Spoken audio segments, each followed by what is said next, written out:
Alright, praise God. Palakpakan naman natin ang Panginoon. Amen. Okay po ba kayo dyan sa likod? Tama, sa gitna, and of course, sa unahan. Kung hindi naman, pwede kayo magpalit-palit. Yung sa likuran, gusto nyo sa unahan kayo. Alright, para maiba naman. Joke lang po. Alright, tingnan mo kayo katabi mo, kaliwat kanan. Mukha ba siyang masaya sa presence ni Lord? Amen?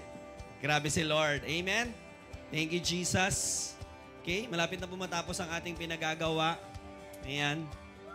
Amen. Okay. So, lalagyan po natin yan ng sprinkler kasi napakita po namin yung mga natutulog. Naka-ano yan eh, naka-detect yun. Pag meron nakatulog gumagano, biglang babagsak yung tubig. Okay? Kaya ingat kayo doon sa katabi nyo kasi baka madamay kayo. Alright? De, joke lang po. Alright? Sige. Diba? Napakabuti ni Lord. Sige, let's pray. Samahan niyo po ako. Lord, be with us. Once again, challenge us. Lord, ito pong buwan na to ay talagang we wanted to value your words and tulungan mo kami, Panginoon, that as a whole, bilang church, talagang mapahalagahan namin ang salita mo kung paano mo ito gusto naming pahalagahan at panghawakan. Speak to us again, Lord, and I pray, pawang salita mo at katotohanan na nanggagaling sa salita mo ang marinig ng bawat isa. Tanggalin mo retaliation, Panginoon. Tanggalin mo lahat ng pwedeng makasagabal, Lord God, even defense mechanism namin. Tanggapin namin lahat ang salita mo as if it is really the Word of God. You are speaking to us. Salamat po, Holy Spirit, guide us. Wala kang lalampasan, virtual or physical, nandito kakausapin mo lahat. Ito pong aming dalangin sa pangalan ni Jesus. Amen. Palakpakan natin ang Panginoon. Grabe. Sino po rito nababago sa mga pinag-uusapan natin for this month of April? Tama ba? Okay, first Sunday ako po nag-preach. Pinag-usapan natin is about Jesus, the incarnate Word. Di ba ang Panginoon, ang salita ng Diyos na nagkatawang tao. Tama? So talagang importante na tayo ay lumakad sa salita ni Lord because by walking with the Word, you are actually walking with Jesus. Di ba? So naintindihan natin yun. Living with God is living with God's Word. Amen? And of course, last Sunday, di ba, nag-preach sa atin ng pinakamagandang babae sa balat ng binyan, okay? Amen? Ang aking asawa, di ba? And she preached, di ba, to us about, okay, the importance of God's Word through the prophet Isaiah. Di ba, Isaiah 55, na yung Word ay agent ni Lord eh. Di ba na yung salita ni Lord ang mag-a-accomplish ng salita ni Lord. At ang pagbalik mo kay Lord, ay nangangahulugan ng pagbalik sa salita ng Diyos. Hindi pwedeng magkahiwalay talaga si Lord tsaka ang salita niya. And today, ilan po rito excited? Tama ba? Okay, actually, habang ginagawa po ito, medyo may konti akong, umaatras ako ng konti. Sabi ko, nako, baka may mga tamaan ako. Okay, pero you know what? This is God's Word. Tama ba? Okay, lahat naman po ng sasabihin ko ngayon, nakasulat sa salita ni Lord. You can research this in internet. Makikita nyo naman. Hindi po ito, kumbaga parang, hindi ito pagbangga, okay, sa ibang relihiyon or kung ano man. But we are speaking the Word of God. Amen? So we will accept the Word as is. Alright? So this morning we'll be talking about the absolute authority of God's Word. Diba? Okay? Itataas talaga natin ng todo, okay, yung salita ni Lord. Kailangan talaga mailagay natin eh. Okay, sa buhay natin na walang ibang kapantay ang salita ng Diyos sa buhay natin. Yun ang ibig sabihin ng absolute authority. Pinakamataas, absolute eh. Di ba? Authority is kapangyarihan. Tama? Di ba? Kaya nga yung iba kumukuha sila ng ang tawag dyan, special power of attorney. Kasi authority yun eh, na binibigay sa'yo. Pwede mong gamitin ang pangalan ko. Alright? At yun katumbas eh, absolute authority, meaning pinakamataas na otoridad at kapangyarihan. Dapat talaga, yun ang salita ni Lord sa atin. It's authority. Exodus 31, verse 18, napakaganda po ng sinabi dito. When the Lord finished speaking to Moses on Mount Sinai, ito yung time na si Moses ay nakipag-usap kay Lord, okay, on Mount Sinai after nilang lumabas mula sa Egypt at tumawid mula sa Red Sea. Dami nang nangyari niyan. Pinamalas na ng Diyos ang matindi niyang kapangyarihan. Nakalaya na ang Israel mula sa pagkakaalipin sa Egyptians. So sabi doon, nag-usap si Moses ng matagal na panahon tsaka si Lord. In fact, 40 days ata most likely. Okay, or pwedeng more than. When the Lord finished, pagkatapos daw mag-usap ni Lord tsaka ni Moses, He gave him the two tablets. So binigyan daw ng Diyos si Moses ng 2 tableta, gamot, okay, di ba? So imagine mo, paano kung ganyan yung gamot na iniinom mo ngayon? Tama ba? Paano mo? May mga kilala nga ako, di ba, kakaliit lang, hindi pa mainom-inom eh. Alright? So binigyan daw siya ng Diyos ng two tablets. Okay, yung isa iPhone, yung isa naman ay Huawei. Oh, bahala na kayo. Hindi naintindihan ng iba yan eh.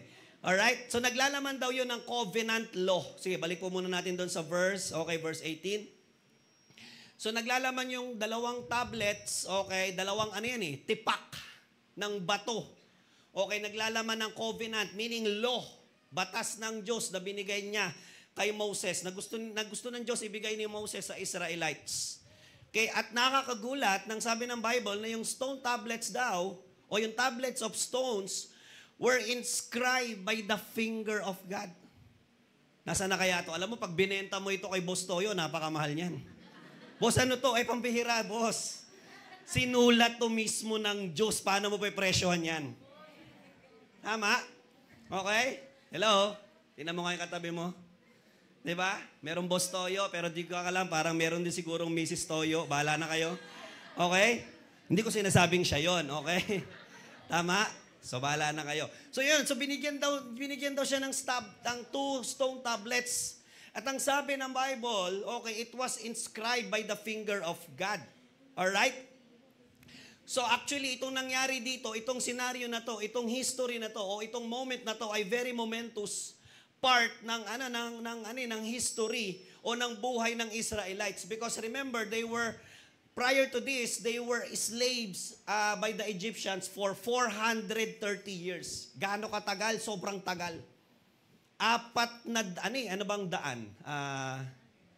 Oo, pero ano bang dekada? 10 yung dekada eh, di ba? So pag 100, ayun, 10 dekada. Alright? Okay, di ba? So yun, century, 2 na, 555, bahala na kayo. Alright? So imagine mo, 400 years. I don't know, hindi ako masyadong magaling sa history. Gaano katagal tayong inalipin ng Spaniards. Okay, tsaka ng Japanese. Pero imagine mo to, 400 years, ang tagal. Gaano katindi, gaano kahirap yan. But eventually, God freed them. Pinalaya sila ng Diyos. Okay, so ang dami na nangyari dito. Dumating si Moses, ayaw payagan ni Pharaoh umalis ang Israelites. So ginawa ni Lord, nagpadala ng 10 plagues sa Netflix. Meron, mapapanood niyo yan. Sobrang ganda. Yung ano ba yan? Yung Moses, the Testament. Okay? I think 3 episodes yan. Napakaganda niya. Alright? So makikita niyo ron, paano pinulbos ng Diyos ang Egypt. Bakit? Ayaw niyang palayain ang anak ng Diyos. Tama ba? Okay? So hindi talaga nakadisenyo ang anak ni Lord para maging alipin eh. Palalayain sila ni Lord. Tama ba? At kung sino man yung pumipigil sa kalayaan ng anak ng Diyos, ay nako, mananagot kay Lord. So nanagot ang Egypt, 10 plagues, tapos hindi pa sila natauhan, pagkalabas na nahimasmasan, hinabol uli. So ang ginawa ni Lord, hinati niya yung dagat at yun, nilunod ang lahat ng Egyptians. So ang dami nangyari at ito na yun. After ng matinding bagay, imagine nyo na lang yung history, imagine nyo kung gaano katindi nangyari doon. Ito, andito na sila sa moment na yon, kakatapos lang noon. Malayang-malaya na. Technically, sobrang laya na kasi ang fear ng Israelites, hahabulin sila ng Egypt at ibabalik. At yun na nga nangyari. Pero sinolidify yun ng Diyos yung kalayaan nila, sinelyohan ng Diyos ang kalayaan nila, nung hinati ng Diyos ang dagat at binalik uli at nilunod lahat ng Egyptians. So wala na ngayong pwedeng magbalik sa Israelites, pabalik sa kanilang pagkakaalipin. Okay? So nakuha natin yung background, they were totally free. At yun na nga, after ng kalayaan nila, pinaakyat ng Diyos si Moses sa Mount Sinai para kausapin. And alam mo ba, according to this verse, pagkatapos kausapin ng Diyos si Moses sa Mount Sinai, ang kanyang binigay kay Moses. Okay? Yan, mag-ready po kayo. Alright? After kausapin ni Lord si Moses, ang ibinigay ng Diyos kay Moses para dalhin pabalik sa Israel at magiging guide ng kanilang buhay bilang isang bansang malaya at pinili ng Diyos ay hindi rosaryo, hindi Santo Niño, hindi ribulto, hindi anting-anting o kanumang agimat. Ang ibinigay ng Diyos, 2 stone tablets na naglalaman ng batas ng Diyos. Ang binigay ng Diyos kay Moses, after ng encounter niya kay Moses na magiging guide nila ngayong malaya na sila, ay Word of God. Tama? May kausap ba ako dito? Alright? Ang sabi ng Bible, it was inscribed. Sinulat mismo ng finger of God. So may debate po dyan, sinulat ba talaga yan, literal, ng finger of God? Okay, kamay ba talaga ni Lord? Well, meron po tayong tinatawag po dyan, pakilabas natin sa slide, anthropomorphism. Okay? So isulat nyo na lang, bahala na kayo, tongue twister po yan. Okay?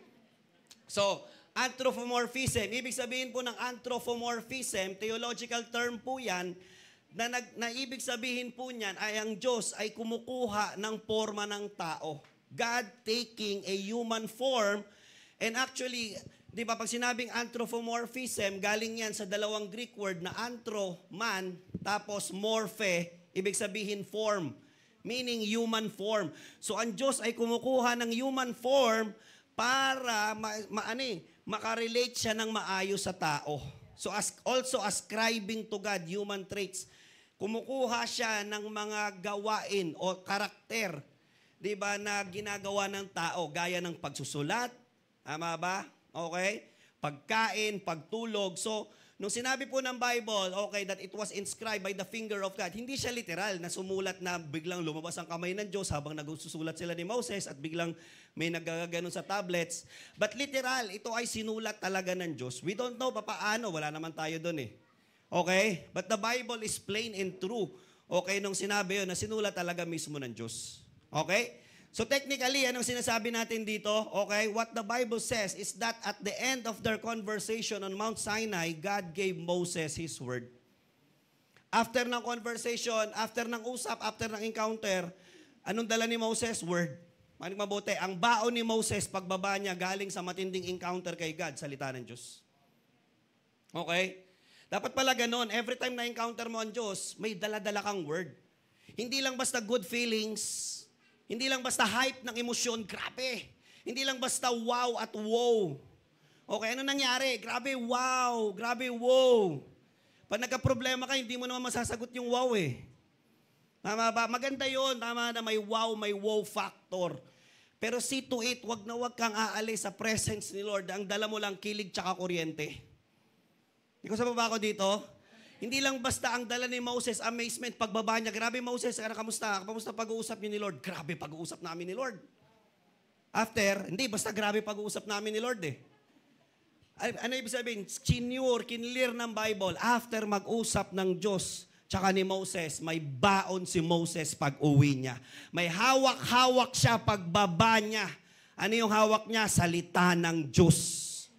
And these words shall be the standard of their living. These words shall be the basis of their worship to God. And these words will be the guide or will be their guide. Papaano sila makikipagrelasyon sa bawat isa. Tama? Ano ibig sabihin? After freedom na binigay ng Diyos sa kanila for 400 years of slavery, ang next na binigay ng Diyos, salita ng Diyos. Okay? After palayain, anong next na binigay? Ang unang binigay na regalo ng Diyos sa Israelites, freedom. But after the freedom, anong next na regalo ng Diyos? Word of God. Amen? So ang kasunod pala dapat ng kalayaan na ginawa ng Diyos sa isang tao, ang kasunod nun ay dapat yung tao kakapit sa salita ng Diyos. Pinalaya ka ng Diyos, tama ba? Para kumapit sa salita ng Diyos. Hello? May gusto pa ba ako dito? Diba? Yung mga nasa online, diba? Still, okay. Malaya na ang Israel mula sa kamay ng Egyptians, pero yun ay nangangahulugan din. Malaya na sila eh. Wala na silang captors. Wala na nangaalipin sa kanila. Pero, ang laki ng danger na dahil sa kalayaan nila, pwede sila ngayong gumawa ng anumang bagay na gustuhin at naisin nila. Malaya na sila eh. Wala na nagbabawal sa kanila. Kasi nung nasa Egypt sila, bilang ang kilos nila, robotic sila. Kung ano lang sinabi ni Pharaoh, yun lang ang gagawin nila. So ngayon, malaya na sila, wala nang boundaries. Ang problema mo with freedom, okay, is you have ngayon the options and the ability to choose what do you want to do with your life. Okay? Ang problema mo, malaya nga sila, pero malaya din silang gumawa ng anumang bagay na naisin nila. Pwedeng malaya na sila sa Egypt, pero pag gumawa uli sila ng bagay na mali, gagawa na naman sila uli ng isang bagay na pwedeng mangalipin sa kanila. Kaya anong ginawa ni Lord? Nilagyan sila ng boundaries. Nilagyan sila ng guidelines, nilagyan sila ng standard. Kaya ang binigay ng Diyos kay Moses, salita ng Diyos, eto guidelines nyo, eto boundaries nyo, ganito nyo ako dapat sambahin. Ganito kayo dapat makipagrelasyon sa bawat isa. Kaya pag dinivide nyo yung 10 commandments, dinivide yan into 2. Yung first part, mga bagay na gagawin mo para kay Lord. Okay, the way you worship God. Yung second part ay bagay kung papaano nyo itatrato ang bawat isa. Respetuhin mo magulang mo. Huwag kang wag mong pag-iimbutan ng pag-aari ng kapwa mo. Huwag kang magsisinungaling at gagawa ng false accusation laban sa kapwa mo. Dinivide, nilagyan sila ng guidelines. Ang talino ni Lord. Kaya lumalabas ng salita ni Lord, guidelines ng buhay natin. Amen? So ang plano at kalooban ng Diyos, hindi lang sila basta palayain mula sa pagkakaalipin ng Egypt, kundi gawin silang isang bansang pinagpala at isang bansang sumasamba kay Lord. Paano mangyayari yon? Okay, kailangan nila ng salita ng Diyos na magsisilbing guidelines and standard of way of living, di ba? Way of worship and way of relating to one another. Bakit? Mababaliwala kasi ang kalayaan nila after nilang mamuhay kung sila naman ay gagawa ng ayon lang sa sarili nilang kagustuhan. Tama ba yon? Pwede ba uminom? Yan. Okay? So yung salita ng Diyos pala, lumalabas, ay nagsilbing selyo o marka ng Israelites. Palatandaan na sila ay malaya na at nailipat na mula sa kamay ng Egypt, kamay ni Pharaoh, papunta sa kamay ng Diyos. Grabe, ang ganda ng kwento. Nakakasunod po ba kayo? So yung word, after ng kalayaan, ay nagsilbing marka, tatak. Malaya na kayo. Meaning, wala na kayo sa kamay ni Pharaoh, so ano ngayon ang marka na nailipat na kayo mula sa kamay ng Diyos? Salita ng Diyos. Manig mabuti. Ang palatandaan o marka ng isang tao na malaya na mula sa kamay ni Satanas at nailipat na mula sa kamay ng Diyos ay kung may hawak-hawak na siyang salita ng Diyos sa kanyang mga kamay. Amen? Hello? Kaya ang tanong ko sa iyo ngayong umagang ito, ano na ang hawak-hawak mo sa iyong kamay? Amen? Kasi kung sinasabi mong ikaw ngayon ay iniligtas ng Diyos at inilipat na ng Diyos mula sa kaharian ni Satanas, papunta sa kaharian ng Diyos, then dapat may marka. Dapat may selyo. Dapat may tatak ka. Ano yon? Salita ng Diyos. Amen? Hello? Kasi hindi mo pwedeng sabihin na ilipat ka na sa paghahari ng Diyos tapos kung ano-ano pa rin ang hawak mo sa kamay mo. Tama ba? Kung saan-saan pa rin humakapit at kung ano-ano pa rin ang pinangahawakan mo. Alright? Hello? May kusap ba ako dito? Hanggat ang isang tao ay wala pa ding hawak-hawak na salita ng Diyos sa kanyang kamay, maniwala ka, maaari pa din siyang mahawakan ng demonyo. Kahit napalaya na siya ng Diyos. Kaya ang goal ng Diyos, hindi ka lang basta palayain. Isa yon. Pero after kalayaan, ang goal ng Diyos, ilipat ka mula sa salita, mula sa kaharian ng demonyo, papunta sa kaharian ng Diyos, gamit ang salita ng Diyos. Kasi kapag nailipat, nakalaya ka lang, pero hindi ka nakahawak sa word, maniwala ka, maaari ka maibalik uli ng demonyo sa dati mong buhay. Bakit? Wala ka namang hinahawakan eh. Tama ba? Diba, example po, si Mama Lee. Okay? Hawakan niyo po ako, Mama Lee. Yan. Pag si Mama Lee, wala siya ibang hawak, kayang-kaya ko siyang hilahin. Tama ba? Pero kung si Mama Lee, nakahawak siya sa isang matibay, tama ba, na poste, o kaya hinahawakan niya, kahit na anong hila ko sa kanya, hindi ko siya mahihila. Magiging mahihila ko lang siya kung mas malakas ako sa kanya at mas malakas ako doon sa kinakapitan niya. Hello? So bakit ang daming tao pinalaya ni Lord, pero nahila pabalik? Ang hina nung kinakapitan nila. Amen? Pero bakit yung isang tao na nakakapit sa salita ni Lord, kahit na nung hila ng demonyo, hindi na naibalik? Bakit? Ang tibay nung hinahawakan niya. Ang tibay nung humahawak sa kanya. Amen? Lumalabas ng ating kaligtasan at kalayaan mula sa kapangyarihan ng kasalanan at kamay ni Satanas ay hindi lang para gawin tayong malaya. Tama ba? Pinalaya ka, pero hindi ibig sabing malaya ka, pwede mo nang gawin ang gusto mo. Our salvation has a great purpose. Far greater than we could ever imagine. We are to be a people of God. Diba? Yun ang purpose eh. Ba't pinalaya ang Israelites mula sa Egypt? They are to be a people of God. They are called to be a worshipers of God. At yun tayo, 1 Peter 2:9. Ang sabi po ng Bible, but you are a chosen people, a royal priesthood, a holy nation, God's special possession. Okay? Ikaw daw ay pinili ng Diyos, ikaw ay isang, tawag nito, royal. Ano ba tawag ng royal? Maharlikang, pare. Tama ba? Isang banal na bansa, isang, di ba, pinili, special God's possession. Bakit daw? That you may declare the praises of Him who called you out of darkness into His wonderful light. Ang laki ng purpose. So, paano mangyayari yan? Para mangyari yan sa buhay natin, kailangan natin ng salita ng Diyos. Hello, may kausap pa ba ako dito? Diba? Makinig po mabuti, intro pa lang po ito, ganyan talaga. Okay? Walang ibang binigay ang Diyos sa atin na makakatulong sa atin para mapanatili ang ating kalayaan at matupad natin ang original purpose at calling ng Diyos sa buhay natin, kundi ang salita ng Diyos. Amen? PowerPoint please. Without God's Word, we will always fail in fulfilling God's calling and purpose in our lives. Pag walang salita ni Lord, di mo talaga matutupad. Tama ba ang purpose at calling, panawagan ng Diyos sa iyong buhay? Amen? Take note, yung lumabas sa Israel at sa Egypt, okay, na Israelites, hindi naman sila yung nakapasok yung next generation. Bakit? Hindi kumapit sa salita ni Lord. Tama ba? At dahil hindi sila kumapit, take note, dinurog na ni Lord yung Egypt, pero sila gustong bumalik pa din ng Egypt. Bakit? Hindi kumapit sa salita ni Lord. Tama? Next PowerPoint, without God's Word, we will always miss what God intended for us to do and become. Kapag wala ang salita ng Diyos, parati mong mamimiss, parati mong hindi tatamaan. Ano yung intensyon ng Diyos na gawin mo at ano yung intensyon ng Diyos na maging ikaw? Tama ba? Lagi tayong mag-fail without God's Word. Diba? Kaya ang anong goal natin? Absolute authority, God's Word. Amen? Kaya alam mo, totoo lang, kahit po nung last time po, tinulungan ko po si Pastora doon sa paggawa niya ng topic niya.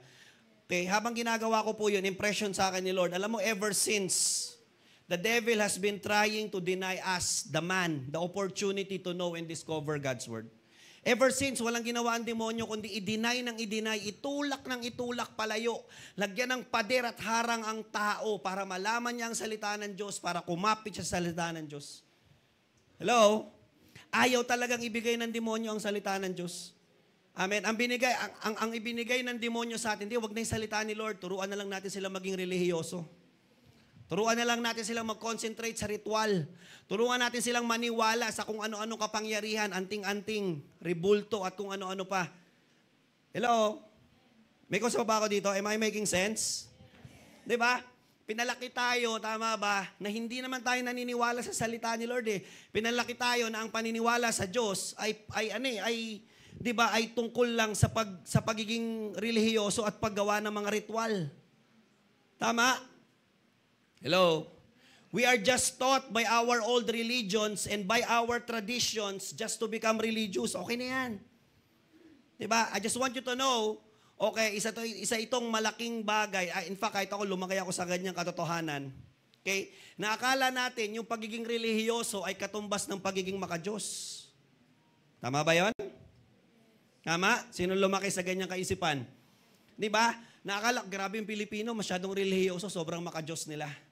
But I want you to know, hindi porket relihiyoso ang isang tao, makadiyos na siya. It is not. Malaki po ang pagkakaiba ng religious sa godly. Okay? Makadiyos godly. Alright? Meron po tayong PowerPoint. Being religious focuses only on doing the rituals. Basta magri-ritual lang. Tama? You do the rosary, tiri ka ng kandila, sign of the cross ka, attend ka ng simba for the sake na nagbabawas ka ng kasalanan. Di ba, kada isang beses sa loob ng isang taon, gawa ka ng panata, kada Holy Week. Tama? Hello? Again, hindi to paninira, ha? Alright? What pinag-uusapan natin is the truth. But being godly focuses on valuing and doing what God wants. Okay? Ang kaibahan ng religious, ginagawa mo, okay, yung tingin mo at gusto mo para sa ikabubuti ng pakiramdam mo. Tama, yun ang religion. Kasi ginagawa ko to para kay Lord, pero sa paraan mo. Kasi ito yung magpapacify sa'yo. Ito yung magdadala ng, di ba, dito kasi gumagaan ang pakiramdam ko eh. Pero ang tanong, yung ginagawa mo ba, yun ba yung gusto ng Diyos? Magkaiba sila. Okay? Yun ba talaga gusto ng Diyos? Okay? Hello? Yung religious nakahawak sa mga ritual, pero walang alam sa salita ng Diyos. Hello? May kusa pa ba ako dito? Tama? May kusa pa ba ako dito? Again, di ba, we want to elevate what you know and what, di ba? Okay? Tama? Every once in a while, hindi nga alam ng tao bakit sila bumibili ng palaspas eh. Alam nyo ba ba't kayo bumibili? O dahil tradisyon lang yon bumibili ka at isasabit nyo dun sa, sa bahay nyo. Di ba? Pero saan sa Bible yon? Alam mo ba kung nasan yon? That's the problem. Tinuruan tayong gumawa ng ritual pero hindi mo alam ba't mo ginagawa yon. Nakakapit tayo sa ritual pero wala kang hawak na salita ng Diyos. Yun ang problema. Ang problema mo, nung lahat ng kinausap ni Lord sa Bible, ang binigay, salita ng Diyos. Tama? Hello? Diba? Being religious means worshiping God in your own terms. And in your own ways. Ito kasi yung paraan na gusto kong pagsamba kay Lord eh. Sa ganitong paraan ko gustong sambahin ng Diyos eh. Teka lang, sino ba dapat masunod? Yung sumasamba o yung sinasamba? Hindi kasi ikaw ang magsasabi, paano mo sasambahin ng Diyos? Ang Diyos ang magsasabi, paano mo siya dapat sambahin. Kaya nga nagbigay ang Diyos kay Moses ng batas. Bakit? Alam ni Lord, pag hindi niya binigyan ng batas ang Israelites, sasambahin siya ng Israelites ayon lang sa gusto nila. In fact, pagbaba ni Moses, sumasamba na nga yung Israelites ayon sa gusto lang nila. Anong ginawa nila? Di ba? Nag-create sila ng golden calf. Tama? Sabi ni Lord kay Moses, bumaba ka na. Yung Israelites, sumasamba na sa Diyos-Diyosan. Thinking ng Israelites, yun ay worship para kay Lord, pero hindi.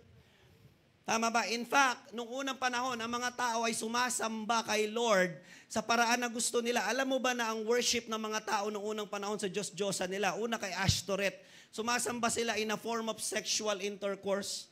Imagine mo, nagsisex sila doon sa templo because para sa kanila, worship yung kay Lord.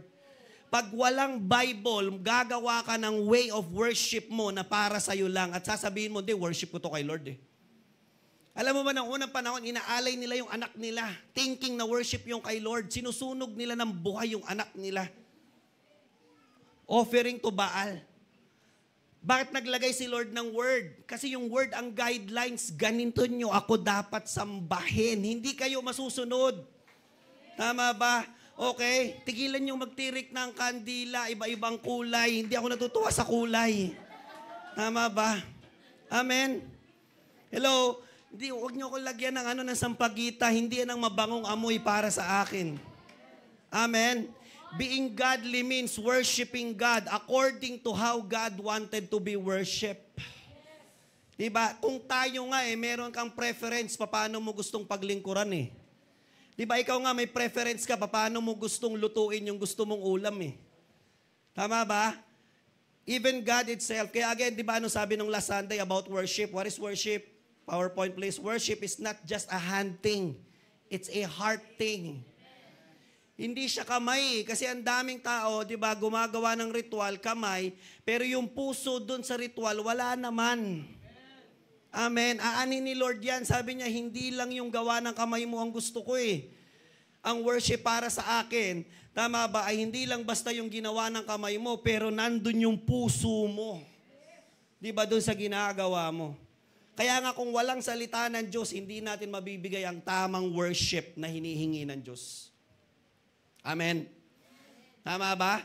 Si Abel, ba't tinamaan niya ang offering na gusto ni Lord?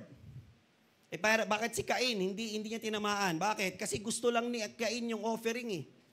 Siya lang yun eh. Siya lang nag-set ng guidelines eh. Si Abel, tinamaan niya yung gustong offering ng Diyos.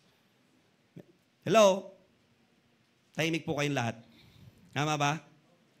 Kaya anong mangyayari sa atin? Pag walang word, magiging kagaya lang tayo ng people of Judah. We will just worship God with our lips. But our hearts will be far away from God. Puro ritual lang ang gagawin natin. Ang maibibigay natin sa Diyos. Ang problema mo, sawang-sawa na ang Diyos sa ritual. Ang buong Old Testament ay umikot sa mga ritual. Tama ba? Punong-puno ng ritual. Kaya sabi ni Lord, sawang-sawa na ako, sukang-suka na ako sa ritual ng mga taong ito. Diba? Sinasabi lang nilang mahal nila ako, pero sa puso nila, hindi totoo. Kaya ano sabi ni Lord? Once and for all, pinadala ang Panginoong Hesus para maging pinakamatinding alay, atoning sacrifice. Once and for all. Tama ba? Para maging kabayaran ng tao at maging tulay para makabalik ang tao sa Diyos. Amen? Ang problema, di natin alam ang salita ng Diyos. Ang problema, hindi natin inaalam ang salita ng Diyos. Ang problema, pahinto-hinto tayo sa salita ng Diyos. Ang problema, inaalaw natin ang napakaraming bagay at kung ano-anong problema at pangyayari sa buhay natin para huminto ka at maging hadlang para hindi ka magpatuloy sa salita ng Diyos. Amen? Hello? Ang problema, hindi natin pinapahalagahan ang salita ng Diyos kung paano natin ito dapat pinapahalagahan. PowerPoint please. Being godly means valuing the things that God values the most. Yun eh. Diba? Dapat pinapahalagahan mo kung ano yung pinapahalagahan ng Diyos. Tama. And you know what? Kung may isang bagay na pinakamahalaga kay Lord at pinapahalaga ng Diyos, walang iba kundi ang salita ng Diyos. Tama ba? Ano ibig sabihin nun? Ang tunay na pagpapahalaga sa Diyos ay maipapakita mo sa pagpapahalaga sa salita ng Diyos. Are you valuing the Word of God? Tama? You value God, you value God's Word. You respect God, you respect God's Word. You follow God, di ba? You follow God's Word. Amen? You obey God, you obey God's Word. You worship God if you are walking and holding on to God's Word. Amen? PowerPoint please uli. Our relationship with God will always be connected to God's Word. Yung relasyon mo sa Diyos, hindi mo talaga maihihiwalay at maibubukod sa salita ng Diyos. Walang ibang bagay na ibinigay ang Diyos sa tao na magko-connect at magbabalik sa tao pabalik sa Diyos kundi ang salita lang ng Diyos. Kaya ang sukatan parati ng malalim at matibay na pakikipagrelasyon sa Diyos ay ayon sa tindi at lalim ng kapit ng tao sa salita ng Diyos. Amen ba yon? Makikita mong tunay na malalim, tunay na matibay ang isang tao sa kanyang pakikipagrelasyon sa Diyos kapag malalim at matibay ang kapit niya sa salita ng Diyos. Tama ba yon? Kapag ginawa nating final and absolute authority ng buhay natin, hindi ang emosyon, hindi ang sitwasyon, hindi ang influence ng tao, hindi ang tradisyon. Kasi ganyan tayo, yan ang kinalakihan natin, yan ang ginagawa natin matagal na panahon pa eh. Hindi ang kulturang kinalakihan at kinagisnan, hindi rin ang relihiyon, kundi ang makapangyarihang salita ng Diyos. Amen? Dapat final authority. Ano sabi ng final authority? Tama ba? Anumang bagay na pinaniniwalaan mo kapag nangusap ang salita ni Lord, giba lahat yun. Yun ang ibig sabihin ng final. Yun ang ibig sabihin ng absolute authority. Tama ba? Walang pinakamataas. Pag nangusap na ang word ni Lord, tama? Baba na lahat. So ang tanong, why should we make God's word, the Bible, the final and absolute authority of our lives? Bakit ba dapat natin gawing huli at pinakamatibay? Tama ba? Na otoridad. Okay? Pag sinabing authority, siya may final say. Siya masusunod. Siya guide. Siya standard. Bakit dapat salita ni Lord at walang iba? Alright? Tatlong bagay po. Are you ready?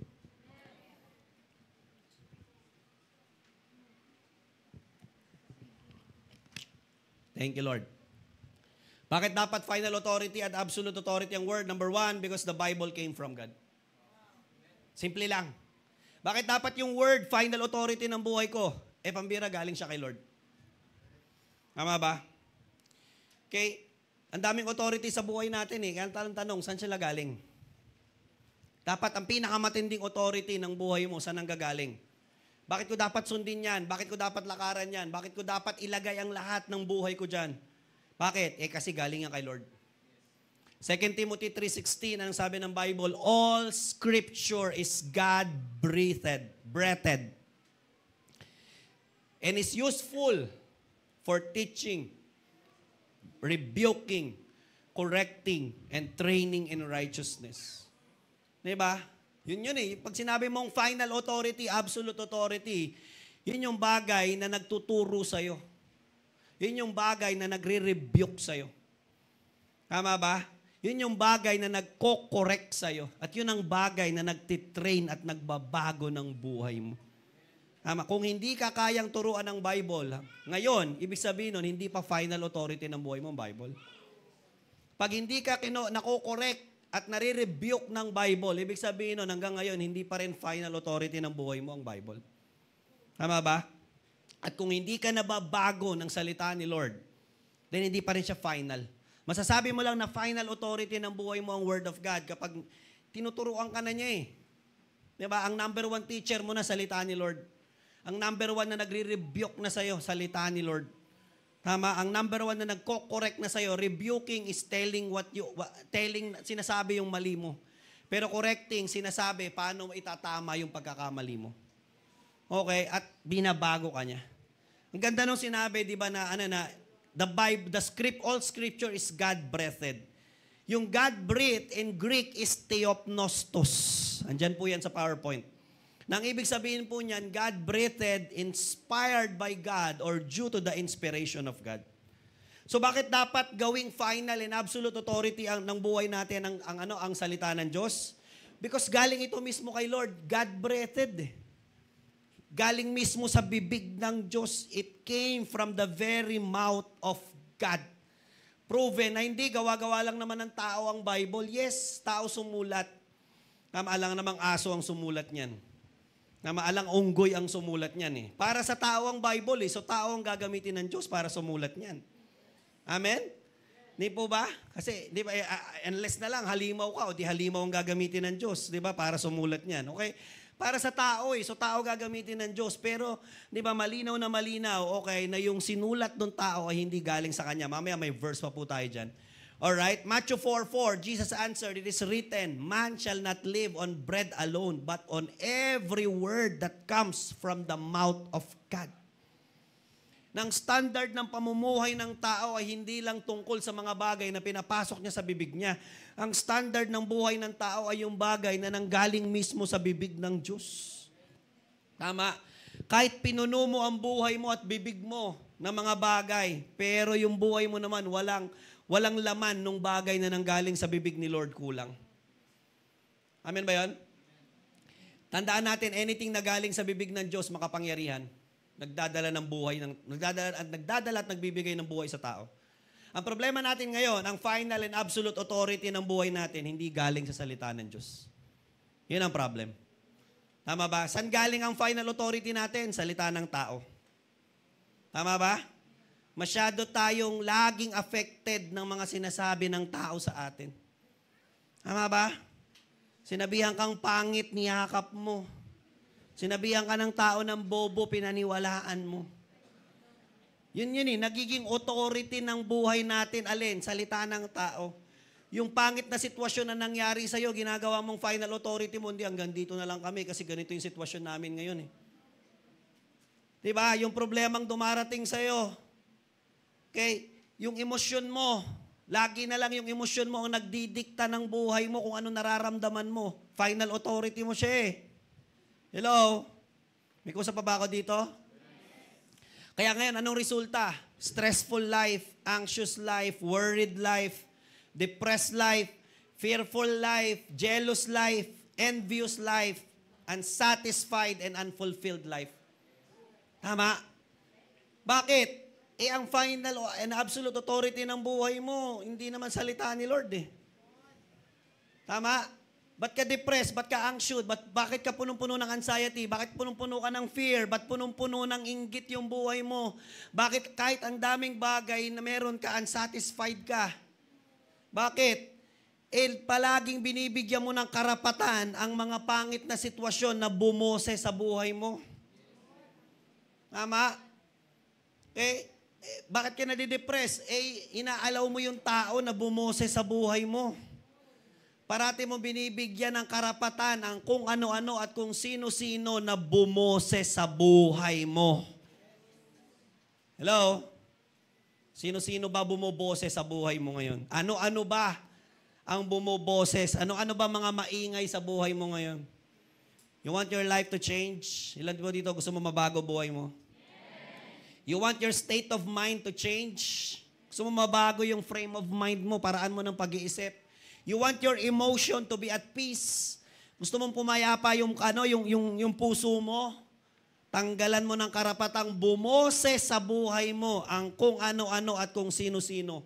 At umpisahan mong bigyan ng karapatan, final authority, final rights, absolute rights ang salita ng Diyos na bumoses sa buhay mo. PowerPoint, make God's Word the final and absolute authority of your life. Amen? Pag nagsalita yung tao, wag mong hayaang bumoses siya, banggain mo ng salita ni Lord. Ba't hindi nanalo si Satan kay Jesus nung panahon na nag-duel sila? Tama ba sa disyerto? Partida, 40 days pang naka-fasting si Jesus nun.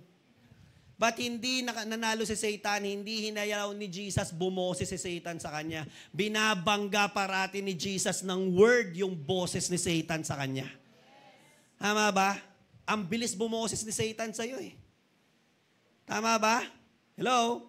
Maging emotional ka lang, pasok na si Satan sa'yo eh. Tama ba? Topaking ka lang eh. Tama ba? Hello? Kung sino-sinong boses na yung naririnig mo eh. Kakasabi lang ni Lord, you feel love, maya-maya, uupo ko sa sulok eh. Wala, nagmamahal sa akin. Arte-arte mo eh. Amen? Hello? Ang tagal ka nang kinakausap ni Lord, you are love, you are special, you're special God's possession. Tama ba? Nireject ka lang ng tao, feeling mo wala ka ng kwenta. Hello? Ang ingay ng katabi mo. Amen? Hello, ang daming bumuboses sa atin eh. Dapat walang bumuboses sa buhay mo, salita lang ni Lord. Dapat ang pinakamaingay sa tenga mo, sa isip mo, sa puso mo, boses at salita ng Diyos. Amen? Palakpakan natin ang Panginoon. Hanggat mas maingay ang salita ng tao sa'yo, hanggat mas maingay ang emosyon mo, hanggat mas maingay ang pangit na sitwasyon mo, problema mo, sakit mo, at kung ano-ano pa, kawalan mo, parating bibigat, sasama at papangit talaga buhay mo. Bakit? Kung kani-kaninong boses yung pinakikinggan mo eh. Tama ba? Pero kung talo, makinig mabuti, kung talo ng ingay ng salita ng Diyos, tama ba? Ang ingay ng mundo, ingay ng worries and anxieties mo, ingay ng overthinking mo, tama? May mga tao hindi pa nangyari na sa kanila eh. Tama ba? Okay? Ngayon pa lang ang isip na nila next year na eh. Sobrang advance mag-isip. Maganda sana yung advance mag-isip pero kung maganda sana iniisip eh. Ang problema mo, advance mag-isip kaya lang sobrang pangit. Hello? May sakit pa lang sa kanya na cremate na eh. Advance mag-isip. Amen? Hello? Pagtalo ng ingay ng salita ng Diyos, yung overthinking mo. Pagtalo ng ingay ng salita ng Diyos, yung mga critics at bashers mo, maniwala ka, sasaya ka araw-araw. Gaganda at papayapa ang buhay mo. Amen. Tanong mo kay katabi mo, gusto mong gumanda? Diba? Okay, mahirapan ka. Okay. Diba? Amen? Painom muna ha. Hello? Ilan po dito naiintindihan ako? Kung kaninong salita at boses ang mas maingay sa buhay mo, yun ang mananalo. At yun ang magpapatakbo ng buhay mo. Amen ba? Amen. So ano kailangan gawin? Tama ba? Gawin mong pinakamaingay, pinakamatibay, final, absolute. Pag final, wala nang kasunod. Tama ba? Final na yun eh. Wala nang tatalo doon. Pag absolute, wala nang tataas doon. Tama ba? Kahit na anong sabihin sa'yo, tumigil ka, kinausap na ako ni Lord. Amen? Pag may dumating na problema, tumigil ka, ngayon lang yan. Diba? Pero kinausap na ako ni Lord. Tama ba? Hindi ako bibitaw dahil lang dyan. Amen? Grabe. Okay, palakpakan natin si Lord. Number 2, Bakit dapat gawing absolute authority ang salita ni Lord? Because number one, the Bible came from God. Number two, the Bible is inerrant. Okay? Allow me to use mga terminology at mga terms na hindi nyo po masyado na-encounter. Pero ipapaliwanag naman po natin. Diba? So, inerrant. Ano ibig sabihin ng inerrant? Mamaya na po. Okay? 2 Peter 1:20-21. Okay, ang sabi ng Bible, above all, higit sa lahat, dapat nyo maintindihan na walang propesiya ng salita ng Diyos na lumabas galing lang sa sariling interpretasyon ng propeta. Sinasabi dito ng Bible na kung ano man daw yung naisulat sa Bible ay hindi ito naisulat dahil lang naisip yan ng tao. No. For prophecy never had its origin in the human will. Pero yung propesiya kasi yung naisulat ay hindi naman naggaling sa tao lang talaga eh. But prophets, yung mga propeta, yung mga sumulat, yung mga writers, yung mga authors, though human, tao talaga sila, pero ang sabi ng Bible, spoke from God. Nangusap ang Diyos sa kanila. Though, di ba, though human spoke as if they were carried, ang ganda nung ginamit na word, they were carried along. Carried along binitbit. Tama ba? Yung katabi mo kasi lagi na lang carried away. Okay? Yun ang problema. Okay, galing kay Bishop yung joke na yan. Okay? Tama ba? Okay. So, carried along. Mamaya paliwanag natin yan. Ano ba ibig sabihin pag sinabing inerrant? Inerrant means incapable of being wrong. Incapable of wrongdoings. So, pag sinabi natin inerrant, the Bible is inerrant, ibig sabihin yung Bible ay walang kakayanang magkamali. Yung Bible ay walang kakayahan, di ba, na mag-produce ng error. Alright? Walang mali sa kanya. Yun ang ibig sabihin ng in-error. Bakit? Unang-una, number one, in-establish natin, God-breathed, galing sa bibig ni Lord. Kasi kung ang Bible na galing sa bibig ni Lord may mali, ibig sabihin, mali yung nagsalita. Tama ba? At yung nagsalita ay nagkakamali. Hindi pwede. So the Bible cannot be of error. Cannot be of error. Bakit? Kasi kung may error ang Bible, ibig sabihin nun, hindi Diyos ang Diyos. Nagkakamali siya eh. Tama ba? Okay. Next PowerPoint po. So ibig sabihin, biblical inerrancy means the whole scripture, the Bible, is incapable of being wrong. It is error-free. Error. Ang error. Bahala na kayo dyan. Puro R yan. Okay? Alright? It is error-free. Yun ang ibig sabihin ng inerrant. Wala kang makikitang mali at hindi pwedeng may mali sa Bible. Wala talaga. Bakit? Kasi galing siya kay Lord. And the reason why the Bible is inerrant or free of error, it's because of the word, next PowerPoint po, inspiration. So yung mga word po na yan. So bakit walang mali sa Bible dahil sa word na inspiration? Yung word na inspiration po ay iba doon sa inspiration na alam natin, di ba? Na nakakita ka ng crush mo, ay na-inspire ako, di ba gagaling ako mag-aral. Hindi yan yun, okay? Di ba nakinilig ka, tama? Okay? So pag sinabi nating inspiration, PowerPoint please, biblical inspiration means the superintending power of the Holy Spirit over the writers of the Bible. Okay. So bakit walang mali sa Bible? Bakit siya inerrant? Bakit hindi siya pwede? Bakit siya incapable na magkamali? Bakit? Kasi during the whole process na sumusulat yung authors ng Bible, they were under the inspiration. They were under the superintending power of the Holy Spirit. Tama ba? Kinasihan sila. Kaya nga God-breathed, inspired by God. Tama? Okay? Ang ganda-ganda nung ginamit nung verse 21. Di mo ba? Ang sabi ng Bible, okay, verse 21, but prophets, though human, alright, spoke from God as they were carried along. So ano ibig sabihin ng inspiration? Superintending power of the Holy Spirit. Na habang sumusulat sila ng Bible, sinusupervise sila ng Holy Spirit. At carried, dala-dala ng Holy Spirit yung word binababa sa kanila. Carried along So hindi pwedeng magkamali sila habang sumusulat. Binitbit, dineliver, ipinasa ng maayos at maingat ang banal na, ng banal na spirito, ang bawat salita na gusto ng Diyos na maisulat ng mga biblical authors.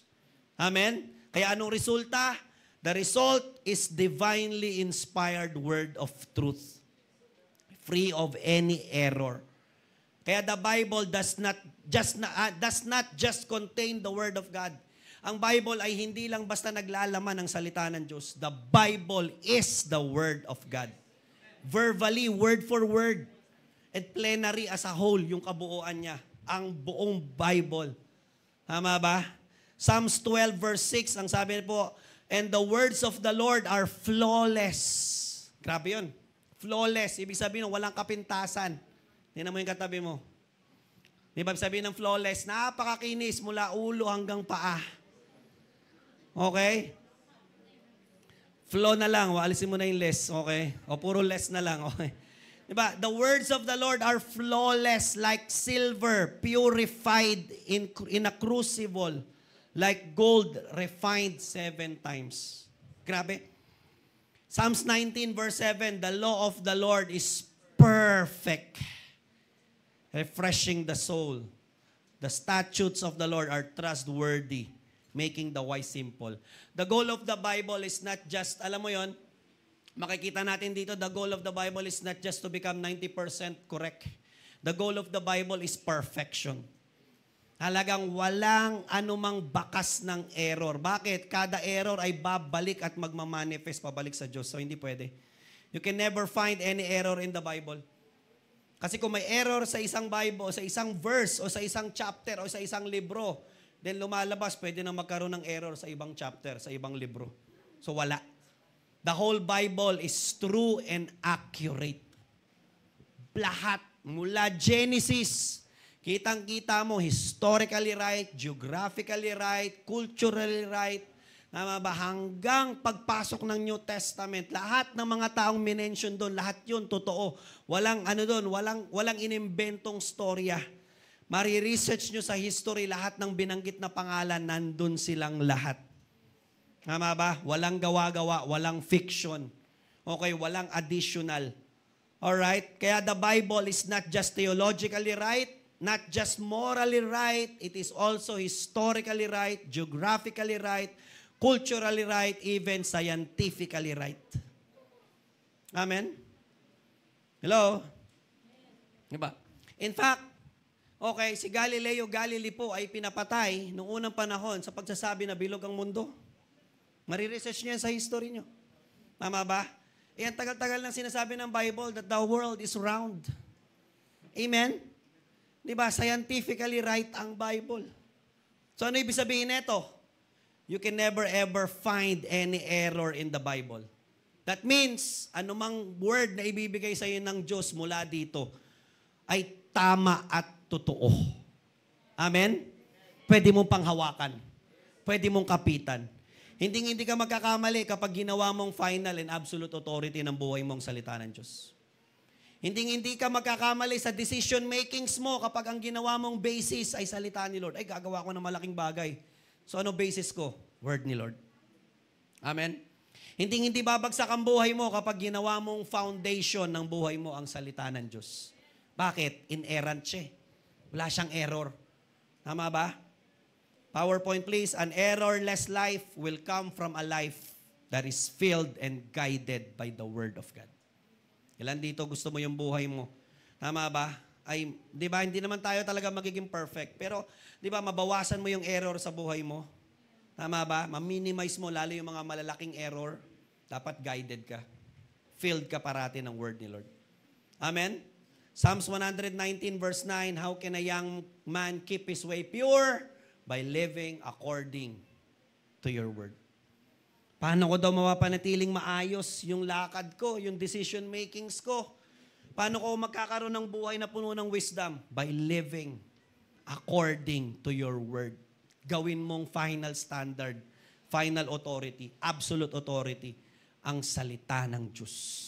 Amen? And last, number 3, dito po ako mag-end. Diba? Bakit dapat gawing final and absolute authority ang word? Because number 3, it is dependable. The Bible is dependable. Bakit? Galing kay Lord. And anything na galing kay Lord, walang error, walang mali. Tama ba? Kaya ngayon, pwede mo siyang sandalan. Bakit ka sasandal sa may mali? Di ba? Yung bagay lang na may 0.1% ng pagkakamali, Diba? 0.1 pa rin yun. Pwedeng magkamali pa rin yun. May tsansa pa rin magkamali. May tsansa pa rin sumabit. Pero ang Bible, ni 0.1, ni 0.0000000.1, wala siya. The Bible, tama ba, is perfect as a whole. Ano ibig sabihin? Pwede mong isandal at itaya ang lahat dito. Mag-end po tayo sa napakagandang story in John 4:46-53. Okay? Yung kwento po ay napakagandang kwento ng isang royal official na lumapit siya, kukwento ko na lang po, kay Jesus kasi yung anak niya nasa Capernaum ay may sakit. Okay? So bumiyahe siya, alright, from Capernaum papuntang Galilee. Alright? At kinausap niya ang Panginoon. Next slide. Okay, na, Sir, pumunta po kayo sa anak ko kasi yung sakit ko po may anak. Tama? Verse 5, ano yan? O, bahala na kayo, okay. Di ba? Hindi kayo nakikinig na maayos eh. Amen. Sir, pumunta po kayo sa anak ko kasi yung anak ko may sakit. Okay, yon. Alright. Amen. Alright. Sige, Lord, patawarin mo silang lahat. Di nila alam ang ginagawa nila. Okay. Di ba? Amen. So, saan na tayo? Verse 49, the royal official said, Sir, come down before my child dies. Okay, baba na po kayo, sama-sama na po kayo sa bahay ko bago po mamatay yung anak ko. Ito ang sobrang tindi. Verse 50, Go, Jesus replied, your son will live. Grabe. Muwi ka na, yung anak mo mabubuhay. And you know what? Sobrang amazed na amazed ako sa kwento na to.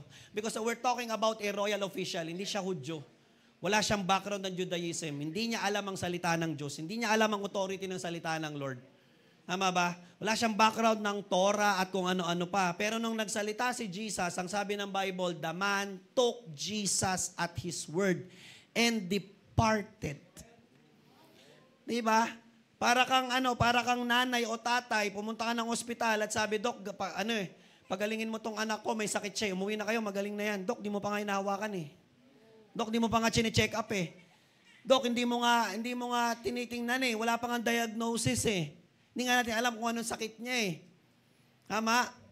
Ang sabi lang ni Jesus, umuwi ka na. Magaling na yung anak mo. Tama? Ang daming pwedeng pumasok sa isip ng royal official. Pambira si Jesus, ang layo-layo ng binahe ko, ang tamad-tamad nito. Pagod na siguro to, kaya ayaw sumama sa bahay namin eh. Tama? Ang daming pwedeng pumasok eh. Ba't ayaw mo sumama sa bahay namin? Kaya nga ako sumadya dito eh. Tama ba? Kasi kung ganyan rin lang, sana nagpadala na lang ako ng utusan ko para kausapin ka. Tama ba? Okay? Hello? Pero grabe yung power. The man took Jesus at His word and departed. 51, while he was still on the way, bumiyahe siya, ang layo po niyan. In fact, isang araw na ang nakalipas, kinabukasan na. Di ba, while he was still on the way, his servants met him with the news that his boy was living. Habang nasa kalagitnaan siya ng biyahe niya, hindi niya alam na yung mga servants niya pala doon, okay? So take note, kausap niya si Jesus, sabi ni Jesus, umuwi ka na. So umuwi na siya, bumiyahe na siya kinabukasan. Okay? Diba? At nagulat siya, nag-meet sila sa gitna. Yung mga servant niya pala, kahapon din bumiyahe pa kasi gusto na siyang sunduin. Dahil kahapon pa, magaling na yung anak niya. Nagtagpo sila. Okay? At ang sabi, Sir, yung anak mo po magaling na. Oo, umuwi nga ako eh. Kasi sabi ni Jesus, magaling na raw anak ko eh. When he inquired as to the time when his son got better, nagtanong siya, kailan ba gumaling yung anak ko? They said to him, yesterday. Grabe. Kahapon po. Kahapon kausap niya si Jesus, pinauwi na siya. Amen. At 1 in the afternoon, the fever left him. Then the father realized that it was the exact time. Exact time. Kailan ni-release ni Lord yung word? Yun yung eksaktong oras. Gumaling yung anak. Your son will live. So ano resulta? So he and his whole household believe. Grabe. The royal official depended on Christ's word. Sumandal yung royal official. The royal official took Jesus at His word.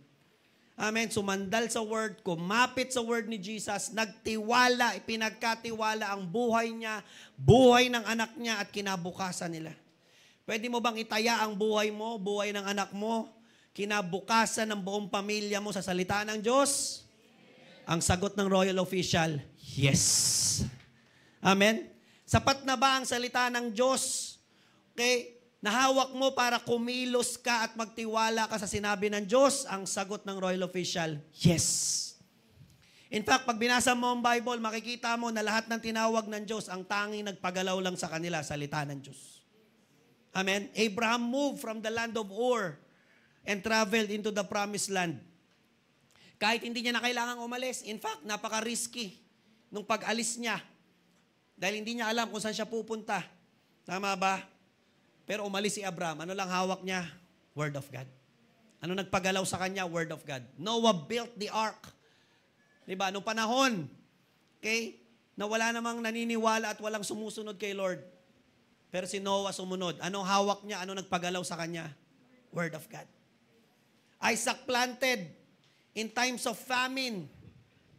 Sa panahon na wala nagtatanim at umaalis na ang lahat dahil tagtuyot, sabi ni Lord, diyan ka lang, magtanim ka dyan, huwag kang aalis. Ano nagpagalaw sa kanya? Word of God. Moses went back to Egypt and led the whole Israelites. Ang layo-layo na ni Moses sa Egypt. Maayos na yung buhay niya. Malaya na siya. Kampante na siya. Relax na siya. Pero pinabalik ng Diyos. Ano nagpagalaw sa kanya? Word of God. Elijah obeyed and went to the widow in times of severe famine. Ano nagpagalaw sa kanya? Word of God. Gideon fought against 300,000 Midianites. 200,000 rather. 300 lang sila. Tama ba? Ano nagpagalaw kay Gideon? Word of God. Ano nagpapagalaw sa'yo? Amen? Sapat na ba ang salita ng Diyos para gumalaw at magtiwala ka kay Lord? Kaninong salita ka nakadepende? Kaninong salita ka sumasandal?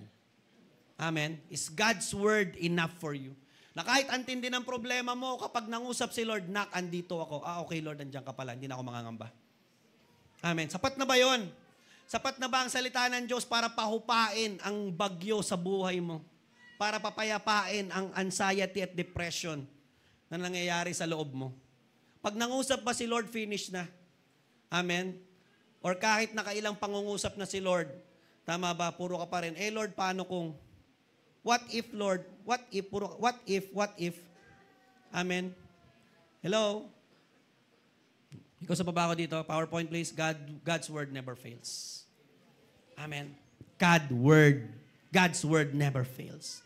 God's word given to the royal official never fails. Hindi sumablay yung salita ni Lord. God's word given to Peter never failed. Walang huli, Pedro. Hagis mo dyan, oh.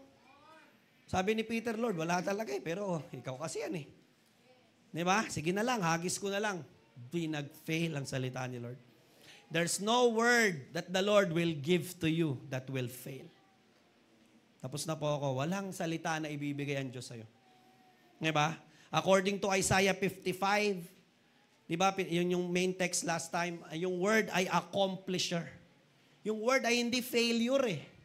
The word of God is not a failure, but the word of God is accomplisher. So is my word.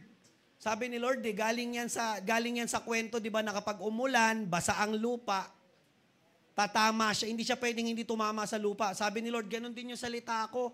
Hindi pwedeng nirelease ko yan, tapos walang mababasa. Hindi pwedeng nirelease ko yan, tapos walang tatamaan. Amen? Hindi yan babalik sa akin eh, na walang laman. Hindi, but will accomplish. Babalik yan sa akin na na-accomplish niya yung desire ko. Babalik yan sa akin na na-achieve niya yung purpose. Bakit ko siya sinend? Hindi ang word ni Lord ang PowerPoint, meron pa pala, the word of God is the agent of God. Agent eh. Ano trabaho ng agent ng mga artista? Gawing sikat yung artist nila. 'Di ba? Ano trabaho ng agent? Ilagay yung yung artist nila. Tama ba, sa isang napakagandang contract para umayos ang buhay nila. Yung word ni Lord, agent ng Diyos para i-accomplish ang plano ng Diyos, purpose ng Diyos, desire ng Diyos sa buhay mo. Amen? Ano ibig sabihin? Hindi word of God ang failure. Accomplisher nga siya. It's not the word who is failure. In fact, tayo yung failure. Ayaw mo kasing kumapit sa word ni Lord. Ayaw mong itaya yung buhay mo eh. Yung royal official, grabe, tinaya niya yung buhay ng anak niya. Lord, magaling ba? Opo, uwi na ako. Sapat na ba yung word ni Lord para pauwiin ka? Sapat na ba yung word ni Lord? Di ba? Para pakalmahin ka. Amen? Hello? Sapat na ba yung salita ni Lord para pasukuin ka? Patigilin ka sa mga bagay na kinalakihan mo, kinagisnan mo. Ang failure, yung tao na ayaw itaya, ayaw isandal, ayaw idepende ang buong buhay niya sa salita ng Diyos. Tama ba? Lagi na lang mas powerful yung word ng ibang tao. Amen? Hello? Alam mo, hindi mo naman kailangan gumawa ng maling bagay para maging failure. Just don't trust God's word and you are already a failure. Huwag ka lang magtiwala sa salita ni Lord. Automatically, you will fail. Huwag ka lang dumepende sa salita ni Lord kung saan-saan ka lang dumepende. Huwag mo lang gawing final authority ng buhay mo sa salita ni Lord. Basta kung kani-kanino at kung ano-ano lang. Error begins not when you started doing mistakes. Error begins when you don't know the truth. Amen. PowerPoint. And when you allow yourself to become ignorant of the truth. Amen. Balik po natin. Yan. Yung error nag-uumpisa, hindi kapag gumawa ka na ng mali. Yung error nag-uumpisa kapag hindi mo alam yung tama. At kapag inaalaw mo yung sarili mong maging ignorante sa katotohanan. Pag hindi mo kasi alam yung totoo, eventually magkakamali ka. Hindi mo alam yung totoo eh. Amen? Kaya again, anong sabi ng Bible? Matthew 22:29, you are in error because you do not know the scriptures. But error, di mo alam yung truth eh. Di mo inalam yung truth, ignorante. Sorry for the word. Pero yung tayo, ayaw mong buklatin yung salita ni Lord eh. Ayaw mong basahin, ayaw mong panghawakan eh. Amen? John 17, last verse. Sanctify them by the truth. Your word is truth. Amen? Ang salita ng Diyos ay katotohanan. Amen? Tapos na po ako. Can I ask everyone to stand up? Mananalangin po tayo.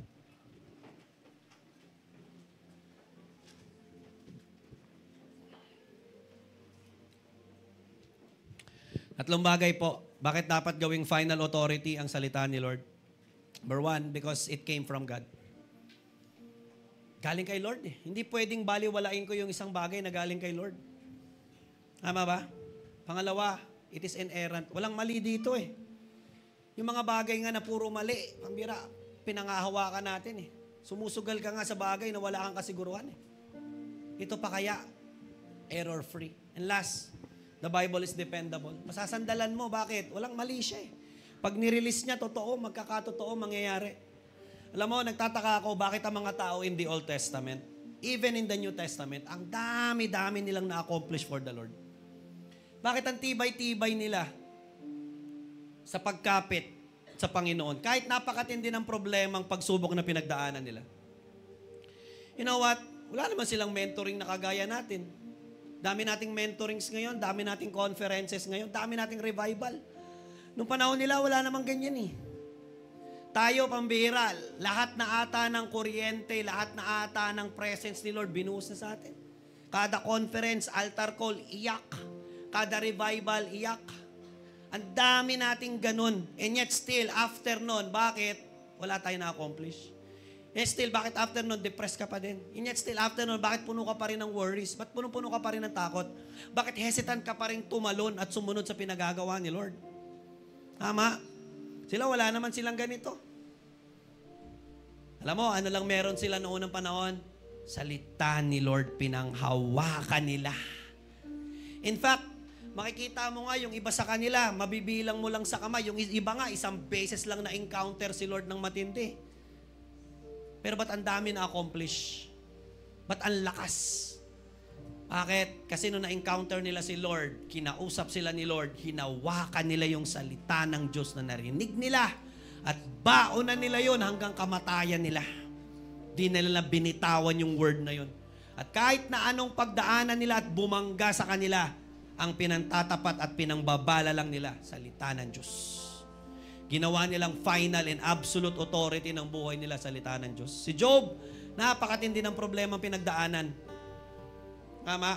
Wala namang conferences nung panahon niya. Wala namang revival. Amen? Wala namang nag-prophetic sa kanya. Hindi ko sinasabing masama lahat ng yan. Pero sinasabi ko lang, after lahat ng yan, hindi ka pa rin hahawak sa salita ni Lord. Baliwala. Anong meron lang si Job? Word. Sabi niya, Lord, I treasure your words more than my daily bread. Taob ang problema. Amen? Si Moses, ang laki-laki ng pinahawak at pinagkatiwala ng Diyos. Ba't di napagod? Anong hawak niya? Salita ng Diyos. Amen? May mga encounter si Lord kay Moses. Earthquake, whirlwind, fire. Pero sabi ni Lord, wala ko dyan na. Saan ka, Lord? Nasa gentle whisper, nasa bulong, nasa salita ko ng Diyos. Doon kumapit si Moses.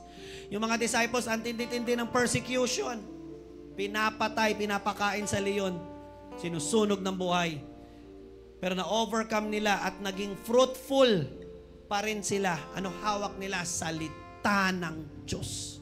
Ano ibig sabihin? It is the Word of God that will make us strong, that will make us endure, that will make us productive, that will make us fruitful, that will make us faithful. Amen? Masama ba yung presence ni Lord? No. Pero wag ka lang basta ang baunin mo. Uuwi ka, galing church, ang baon mo lang. Tama ba? Feeling? No. Umuwi ka, ang baon mo, salita ng Diyos.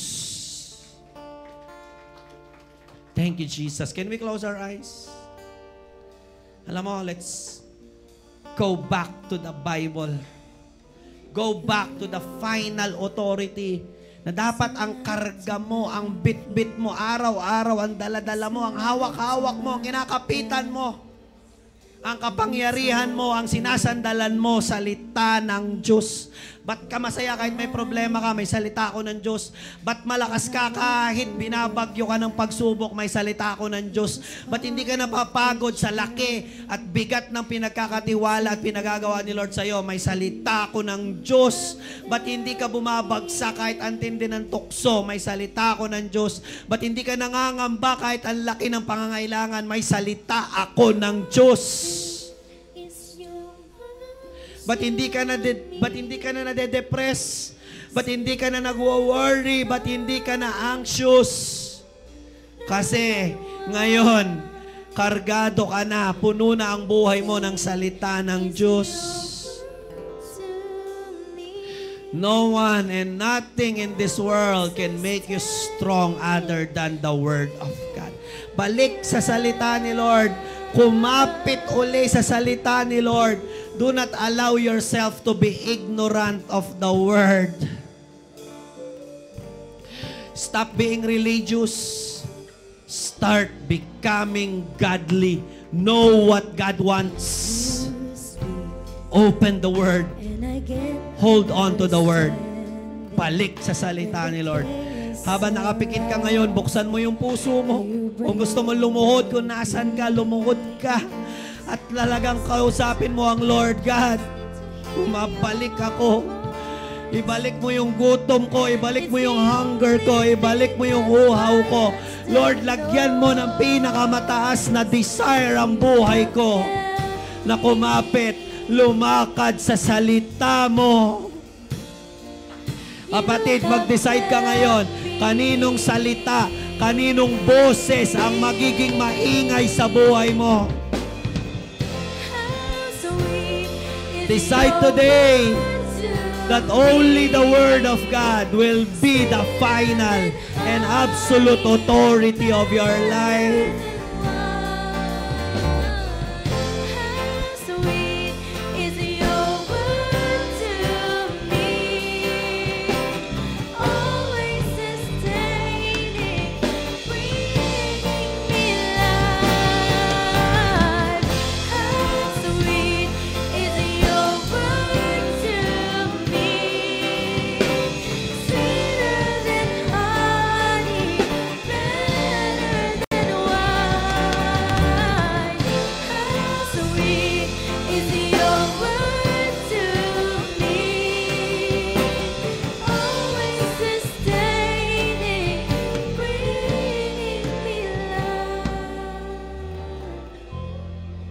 Church, you want to have a revival in your life? Revival will happen. Magkakaroon ng revival kung magkakaroon ng revival sa buhay mo. Ang nagdadala ng revival ay Bible. Walang revival kung walang pagbalik sa Bible. You put your life again in the Word. Ilagay mo uli, ipatong mo uli. Lahat ng decision makings mo, lahat ng actions mo. Make God's Word the highest wisdom of your life. Make God's Word your final inspiration. Make God's Word the final and absolute authority of your life. Gaya ni Peter, pag sinabi ni Lord, Lord, because you say so, I will let down the nets. Gaya ng royal official, Lord, dahil sinabi mo, hahawak ako sa salita mo. Hindi ko man nakikitang nangyayari, pero maniniwala ako nangyayari na kasi sinabi na ng salita mo. Hindi ko kailangan makita para maniwala. Sapat nang narinig ko sa salita mo at sinabi mo, magtitiwala ako, Panginoon. Thank you, Lord. God, you help us to be a people who worship you according to how you wanted to be worshipped. Tulungan mo kami, Lord. Sambahin ka namin ayon sa standard na sinet mo sa salita mo. Tulungan mo kaming sumunod sa iyo ayon sa kung paano mo kami gustong sumunod. Tulungan mo kaming mamuhay ayon sa kung paano mo kami tinawag at nilikha. Oh God, at malalaman namin yan gamit ang salita mo.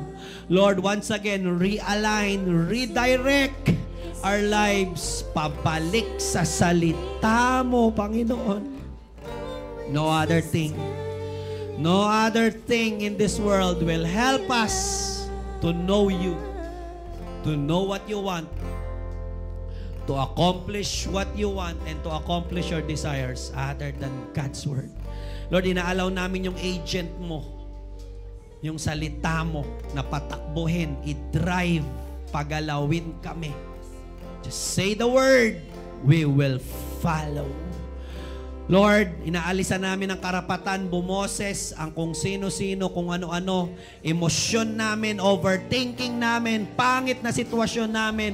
Inaalisan namin ang karapatan ng demonyong magsalita laban sa emosyon, laban sa sitwasyon, laban sa kung anong nangyayari, laban sa karamdaman namin.